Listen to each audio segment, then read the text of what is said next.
Hello everyone, this is Deepika. I welcome to all my YouTube channel learners academy. जैसे कि आप लोग जानते ही हो कि हमने अपनी एसएसटी की प्रिपरेशन स्टार्ट की हुई है।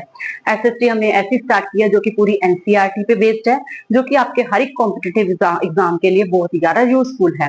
स्पेशली ये क्लासेस है सीटेट के लिए, जो टीचर्स की प्रिपरेशन कर रहे हैं, टीचिंग आगे जाके टीचर बनना चाहते हैं फ्यूचर में, उनके लिए ये सेशन बहुत ज्यादा यूजफुल होंगे। इवन इनकी अगर आप 6 क्लास के स्टूडेंट हो या 7th 8th के स्टूडेंट, तब भी आप ये क्लासेस देख सकते हो। अगर आप कोई भी कॉम्पिटेटिव एग्जाम की तैयारी कर रहे हो, तब भी आप एसएसटी की ये वाली एनसीईआरटी की बुक्स को जरूर देख सकते हो इस वीडियो में, क्योंकि इसमें बेसिक बताया गया। अगर आपको बेसिक क्लियर है तो आगे जाके आपको दिक्कत नहीं आएगी कोई भी कॉम्पिटेटिव एग्जाम में। तो बात करते हैं कि आज इस वीडियो में हम बात करेंगे कि हमने अपना चैप्टर नंबर जो हिस्ट्री का 4 स्टार्ट किया हुआ था, क्लास 6 का। क्या स्टार्ट किया हुआ है हमने? क्लास 6 हिस्ट्री स्टार्ट की हुई है, जिसमें हमने चैप्टर नंबर 4 स्टार्ट किया हुआ है, जिसमें है what books and burials tell us. Books और बरियर्स हमें क्या कहती हैं? ठीक है, बुक्स मतलब किताबें, बरियर्स मतलब कब्रें। ठीक है, सेशन आपका बाइलिंगुअल रहेगा। इंग्लिश में भी आपको बताऊंगी, साथ साथ में हिंदी में एक्सप्लेन भी करती जाऊंगी और इंग्लिश में भी बताती जाऊंगी। ठीक है, क्या क्या है आपने सिर्फ ध्यान से सुनना है, क्या क्या चीजें हैं। ठीक है, हमने पहले आगे शुरू करने से पहले हम ये पढ़ लेते हैं कि हमने पीछे चैप्टर में क्या पढ़ा है, ताकि चैप्टर की आपस में कनेक्टिविटी रह जाए। थोड़ा सा दे देती हूँ, अगर आपने डीपली देखना है तो आप मेरी वीडियोस जाके देख सकते हो, यूट्यूब पे वीडियोस बन रखी हैं। ठीक है, फिर भी मैं आपको थोड़ा थोड़ा बता देती हूँ कि बुक्स में हमने क्या पढ़ा। बुक्स में हमने पढ़ा हमारी रिलीजियस बुक्स के बारे में, जिसमें हमारी वेदास आते हैं, 4 वेदास आते हैं। ठीक है, जिसमें सबसे इंपॉर्टेंट कौन सा है, सबसे ओल्डेस्ट बुक कौन सी है? हमारी ऋग्वेदा। और ऋग्वेदा के जो डायलॉग्स हैं, उसमें जो मंत्रास लिखे हुए हैं, जो हिम्स लिखे हुए हैं, उसी में से ही हमें पता चलता है हमारी हिस्ट्री के बारे में भी, वहां पे किन किन चीजों की इंपॉर्टेंस दी गई थी। इसमें सबसे बड़ी मेन एग्जांपल जो दी गई है वो दी गई है विश्वामित्र की और व्यास और सतलुज रिवर की। जब मतलब विश्वामित्र रिवर क्रॉस करने लगे थे, तो उन्होंने कैसे उन रिवर्स के आगे प्रेयर की, मंत्रा उच्चारण किए, जिससे कि उन्होंने प्रे की कि मुझे यहाँ से जाने दो। और इसमें उन्होंने कैटल्स का जिक्र किया। ठीक है, कैटल्स हो गए, हॉर्सेस हो गए। ठीक है, रिवर्स को प्रे की, रिवर्स को कंपैरिजन किया। ठीक है, अलग अलग चीजों से, खाओ से।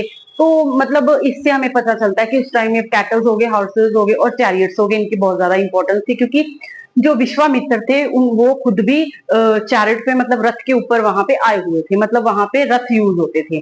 ठीक है, और फिर हमने इनकी सोसाइटी के बारे में पढ़ा कि पीपल्स को कैसे डिस्क्राइब किया जाता था। ठीक है, अपर कास्ट और लोअर कास्ट के लोग बेसिस पे इनको मतलब डिफाइंड किया जाता था। लोगों को मतलब यहाँ पे कैटेगरी में डिवाइड किया जाता था, मतलब अमीर लोग भी थे, रिच भी थे और पुअर भी थे। और ब्राह्मण और राजा में डिस्क्राइब किया गया था। मेन एग्जांपल मैंने आपको ये दी थी। ठीक है, वैसे तो काफी ज्यादा बेसिस पे दी थी। ठीक है, ये सब हमने किस में पढ़ा था? बुक्स में पढ़ा था। आगे फिर हमने बरियर्स की बात की थी। बरियर्स में जिसमें हमने स्टार्ट किया हुआ था मेगालिथ। मेगालिथ का मीनिंग मैंने आपको बता दिया था। इसको और क्या कहते हैं? इसको और सिस्ट भी बोलते हैं। ये आपने वर्ड याद रखना। आपको किसी भी कॉम्पिटिटिव एग्जाम में ये क्वेश्चन छोटे छोटे आते हैं, और यही छोटे छोटे क्वेश्चन हम लोग स्किप करते हैं मोस्टली। ठीक है, megalith is also known as cist. ठीक है, इनको सिस्ट भी बोलते हैं। मेगालिथ क्या थे? बड़े बड़े पत्थर थे, जो कि जब भी किसी भी बरियल को पुराने समय में, एशियन टाइम में, मतलब किसी भी इंसान को जमीन के अंदर खुदाई करके बीच में दफनाते थे, तो उसके ऊपर बड़े बड़े पत्थर रख दिए जाते थे, ताकि नेक्स्ट टाइम अगर किसी और को भी दफनाना है, बीच में डालना है, तो उनके फैमिली मेंबर्स को पता हो कि यहीं पे हमने लास्ट टाइम इसको दफनाया था। उसी के साथ उसको रिलेटिव्स को भी दफनाते थे। ठीक है, ये सब मैंने पिछली वीडियोस में डिटेल में बता दिया क्या क्या था। ठीक है, आप एक बार वो जरूर जाके देख लेना। और इसमें हमने ब्रह्मगिरी साइट की बात की थी, जिसमें हमें हमारे आर्कोलॉजिस्ट हैं उनको वो मिले थे, डेड बॉडीज मिली थी, स्केल्टन मिले थे। ठीक है, स्केल्टन मतलब हड्डियों का ढांचा जो होता है उसे स्केल्टन बोलते हैं। और उन्हीं से उन्होंने फाइंड आउट किया था कि जब लोग मरते थे उनके साथ क्या क्या रखते थे, क्या क्या चीजें होती थी। ठीक है, ऑर्नामेंट्स वगैरह मिले इस साइड से, बहुत ज्यादा गोल्ड मिला, बहुत ज्यादा, मतलब इससे पता चलता था कि बहुत ज्यादा अमीर लोग भी थे और बहुत ज्यादा गरीब लोग भी थे। ठीक है, आज हम ऐसे ही एक और साइट के बारे में पढ़ने वाले हैं, जिससे हम कहेंगे इनाम गांव। इनाम से याद रखना है आपने, क्योंकि साइट्स के नाम थोड़े से डिफरेंस होते हैं। इनाम का मतलब जो आपको प्राइज मिलता है ना, वो वाला इनाम नहीं, यहाँ पे इनाम गांव की बात हो रही है। किसकी बात करेंगे हम आज? इनाम गांव की बात करेंगे, ठीक है। इनाम गांव में हम लोग क्या पढ़ेंगे? पहले तो ये देख रहे हैं कि ये हमारा इनाम गांव है का। आपने कृष्णा नदी देखी होगी, कृष्णा नदी के पास ही एक, कृष्णा नदी की ही एक क्या है, एक पास में एक नदी है जिसे हम कहते हैं गोद नदी, गोद, ठीक है। कृष्णा रिवर के पास ही एक गोद नदी है, ठीक है, रिवर है। और इसी गोद नदी की क्या है? ट्रिब्यूटरी है। ट्रिब्यूटरी मतलब सहायक नदी है, जिसे क्या कहेंगे? जिसे हम कहेंगे भीमा, ठीक है। ये साइट यहीं पे है, भीमा ट्रिब्यूटरी के पास। गोद रिवर की जो ट्रिब्यूटरी है, ट्रिब्यूटरी मतलब जो उसकी सहायक नदी है, उसी के पास भीमा नदी पड़ती है, छोटी सी। उसी पे ये वाला गांव बसा हुआ था, ठीक है। हमारे आर्कोलॉजिस्ट गए, जैसे कि जाते हैं हम पढ़ते हैं सब, ये जो हैं हमारे आर्कोलॉजिस्ट इन चीजों को फाइंड आउट करते हैं, हमारे हिस्टोरियंस फिर स्टडी करते हैं इन चीजों की, है ना। ये आर्कोलॉजिस्ट और हिस्टोरियंस हैं, यही फाइंड आउट करते हैं कि हमारा पिछला समय था वो कैसा था, ठीक है। क्योंकि पहले तो वो रिटर्न साक्ष्य हमें नहीं मिलते, बहुत कम मिलते हैं, ठीक है। कुछ तो डिस्ट्रॉय हो गए, क्योंकि पहले मैन्युस्क्रिप्ट के ऊपर लिखा जाता था, जो कि खराब हो जाती थी, लक्कड़ की, मतलब वो दरख्त की छाल होती थी, उस पे लिखते थे। तो हमें रिटर्न साक्ष्य भी मिलते हैं, कुछ तो मिलते हैं, बट कुछ डिस्ट्रॉय हो गए। कुछ हमें इन साइट से पता चलता है, बरियल्स वगैरह से पता चलता है कि हमारे हिस्ट्री में लोग कैसे रहे होंगे, ठीक है। पिछले समय में लोग कहाँ रहते थे, कैसे सर्वाइव करते थे।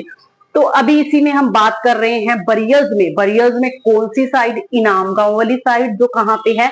भीमा, जो गोद नदी है उसकी ट्रिब्यूटरी भीमा के पास है, ठीक है। और ये कितने साल पुरानी है? 300 ईयर्स टू 300 टू 2600 या 2700, ठीक है। 26 या 2700 ईयर्स एगो की बात है ये, ठीक है। ईयर्स एगो की बात है, मतलब इस समय की बात है जहां पे हम इन्होंने ये फाइंड आउट किया, ठीक है। इसी इसी के बीच का ये टाइम पीरियड है, ठीक है। तो यहाँ पे हमारे आर्कोलॉजिस्ट ने क्या देखा? एक उनको बरियल मिली जिसमें उन्होंने स्केलेटन निकाले, और उन स्केलेटन में उन्होंने क्या देखा कि जो डेड बॉडी है, डेड बॉडी के साथ वाटर हो गया, फूड हो गया, ये सब कुछ भी उन्हें प्राप्त हुआ।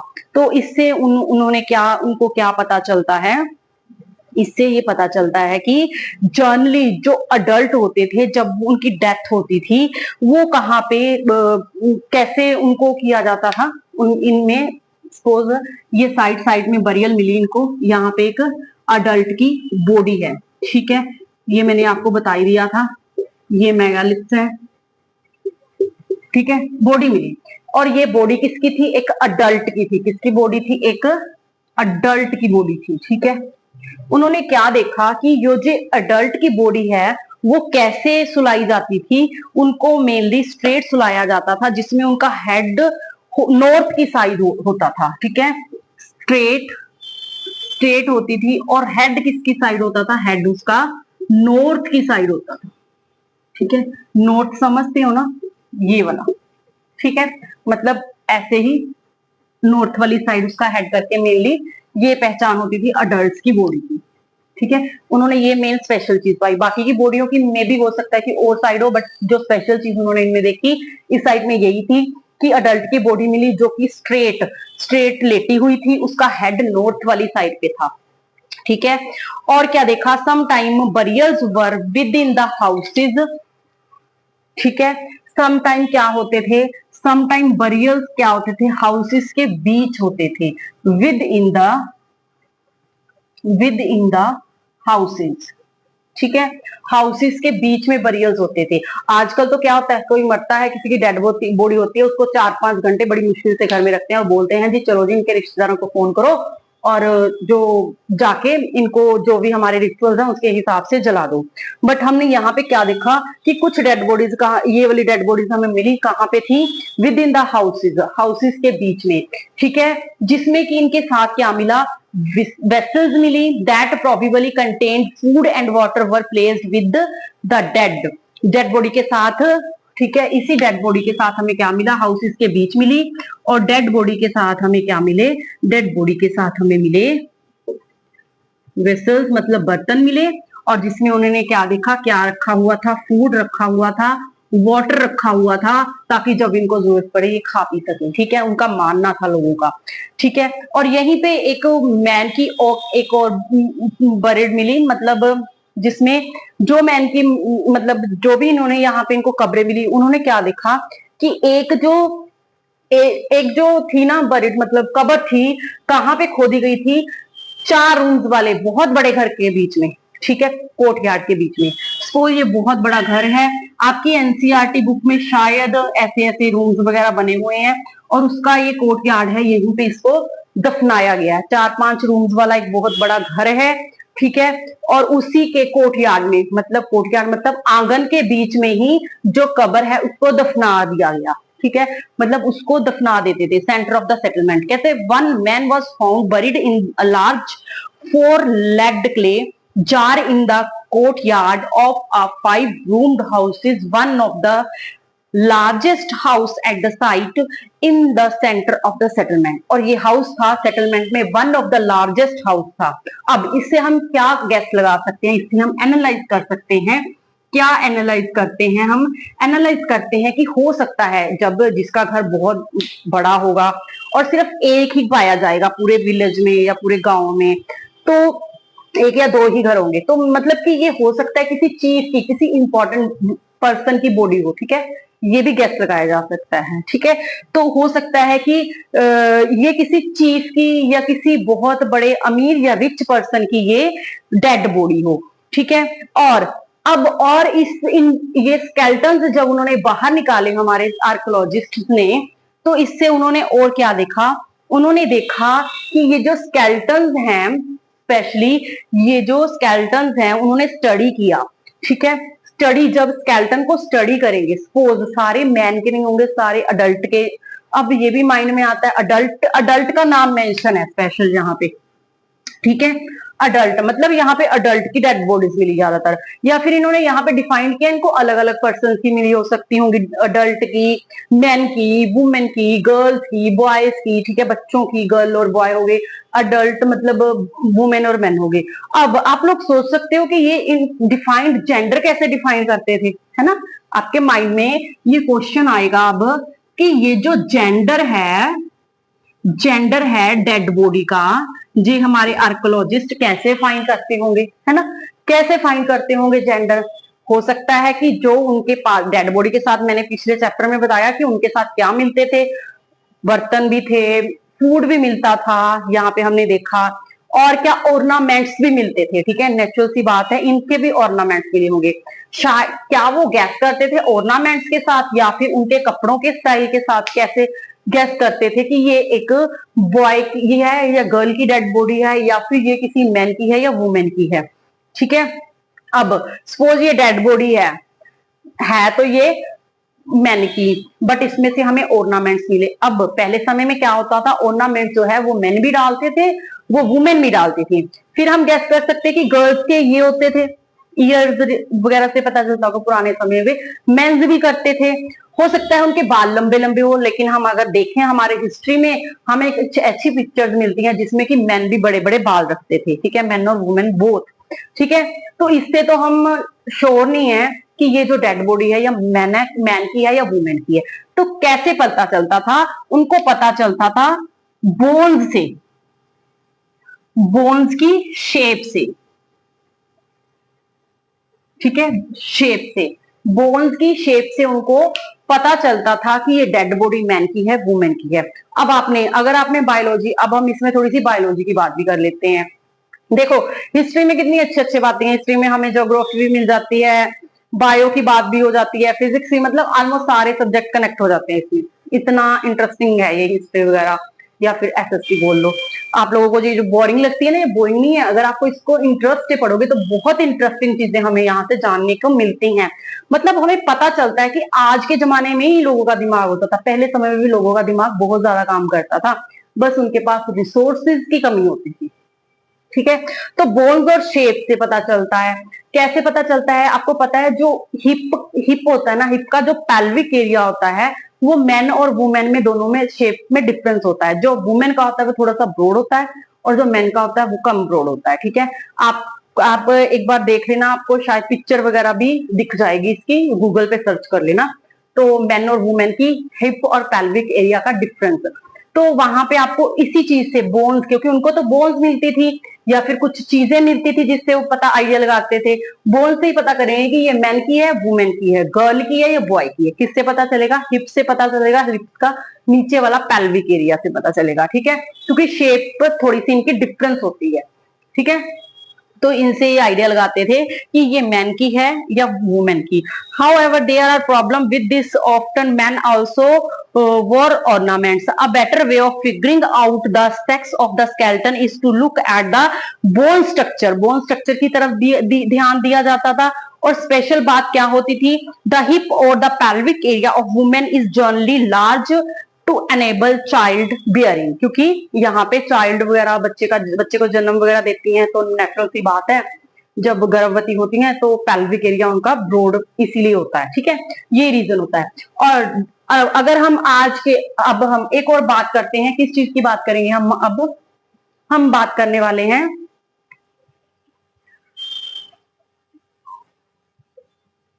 पहले मैं ये वाला इरेज कर दूं फिर हम आगे बात करते हैं। ठीक है, इरेज कर लेना मुझे।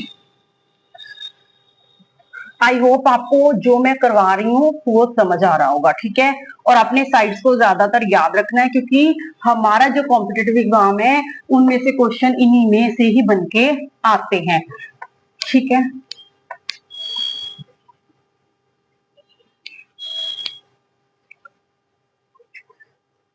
आगे हम बात करेंगे। अब हम जो स्केलेटन की स्टडी है, ठीक है, स्केलेटन की स्टडी है, स्टडी ऑफ स्केलेटन, जो स्केलेटन की जो स्टडी है उसको हम कैसे कर सकते हैं, उसको कैसे डिफाइन कर सकते हैं, डिफ्रेंशिएट कर सकते हैं। इसमें कैसे कर सकते हैं डिफ्रेंशिएट? ठीक है, अगर हम अबाउट 200 इयर्स एगो पहले जाएं तो हम क्या देखते हैं? हम देखते हैं कि हमारे फिजिशियन थे एक। कौन थे? फिजिशियन। और उनका नेम क्या था? उनका नेम था चाणक्य।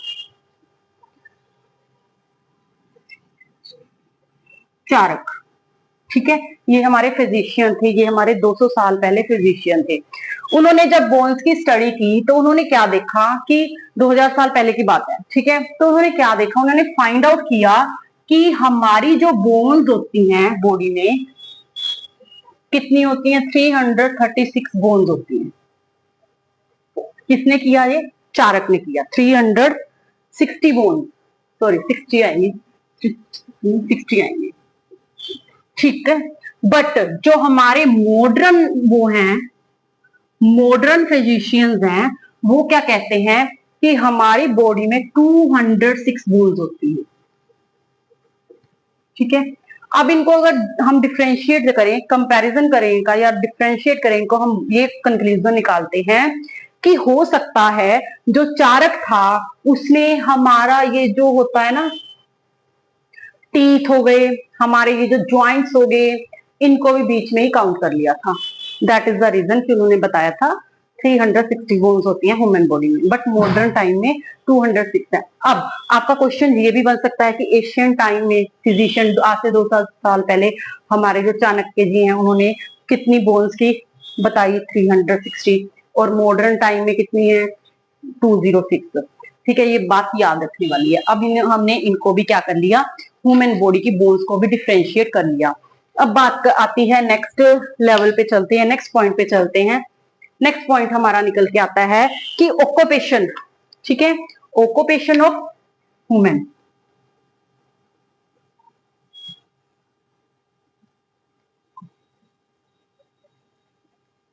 Occupation of human. अब इनाम गांव की बात हो रही है, तो इनाम गांव में लोग रहते थे तो कुछ ना कुछ ऑक्यूपेशन भी करते होंगे, कोई ना कोई काम भी करते होंगे। क्या काम करते थे? ठीक है, अपना पेट पालने के लिए, अरे यार जीना रहने के लिए कोई ना कोई तो काम करते होंगे। तो इसके बारे में हमें कहाँ से पता चलता है? अब हमने देखा कि जब हमारे आर्कोलॉजिस्ट ने बरियर्स को निकाला तो उसमें से क्या देखा? विसल्स मिले, बर्तन मिले, फूड मिले, वाटर मिला, बोन्स मिले कई कई तरह की। ठीक है, अब उनको क्या क्या मिला? उनको फूड मिला, फूड मिला। फूड में क्या क्या मिला? Rice, wheat. ठीक है, मैं बोलती हूँ, आप लोग लिखते जाओ क्या मिला था। Archaeologist had found seeds of wheat, barley, rice, pulses, millets, peas and sesame. इन सबके उनको क्या मिले?